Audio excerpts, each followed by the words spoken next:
MA. उत्तरार्ध हिंदी के इस हिंदी नाटक प्रश्न पत्र में आज हम हिंदी नाटक उद्भव एवं विकास के संबंध में चर्चा करेंगे। पिछले क्लास में नाटक और रंगमंच से संबंधित उनके अन्योन्याश्रित संबंध को दर्शाने का प्रयास किया गया था।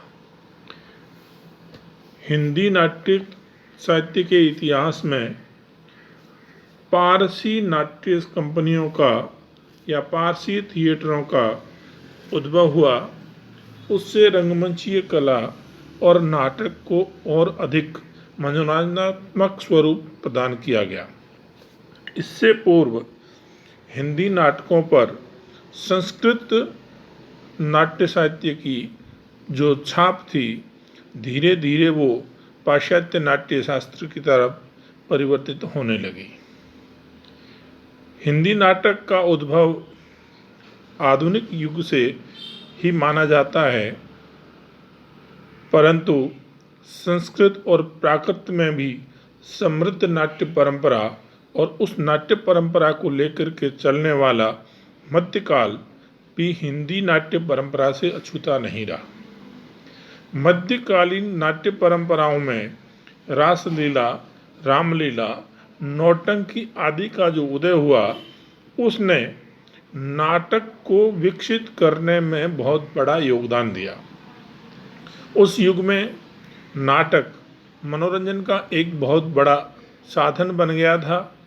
विभिन्न अवसरों पर और विभिन्न कार्यक्रमों के दौरान या दरबारों में अन्य प्रकार के नाटक खेले जाने लगे, जिनमें रासलीला, रामलीला, नौटंकी आदि मनोरंजन, ज्ञान और धार्मिक और सामाजिक परंपराओं को लेकर के विषय को प्रस्तुत करने लगी। 17वीं और 18वीं शताब्दी में हिंदी में ब्रज भाषा में कुछ नाटक लिखे गए। इन नाटकों के माध्यम से हिंदी का जो नाट्य परंपरा स्वरूप था वो विकसित हुआ। जैसे प्राणनाथ चौहान का रामायण महानाटक इन्हीं परंपराओं को आगे बढ़ता हुआ लेकर के चला। राजा विश्वनाथ सिंह का आनंद रघुनंदन जो नाटक लिखा गया, ये नाटक रंग संकेत, कथोपकथन, अंक विभाजन इत्यादि के आधार पर हिंदी का प्रथम मौलिक नाटक माना जाता है।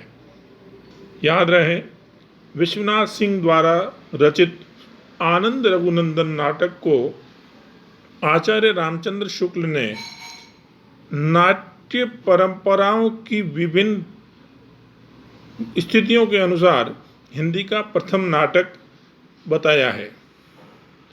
इस युग के नाटकों पर अधिकांशतः संस्कृत नाट्य परंपरा की छाप थी, जिनमें विषय वस्तु का जो स्वरूप था वह धार्मिक और पौराणिक अधिक होता था। धार्मिक और पौराणिक विषय वस्तुओं को लेकर के लिखे गए नाटकों की जो संवाद शैली थी, वो मुख्यतः पद्यात्मक थी। प्रकृति में सर्वाधिक श्रेष्ठ स्वरूप में जो इन नाट्य परंपराओं में जो प्रवृत्ति नजर आती है, वो श्रृंगार प्रधान थी, और इसी श्रृंगार प्रधान नाट्य परंपराओं से सराबोर हिंदी के 17वीं-18वीं शताब्दी के नाटकों में प्राचीन संस्कृत साहित्य के नाटकों का प्रभाव और छाप स्पष्टतः देखी जाती है।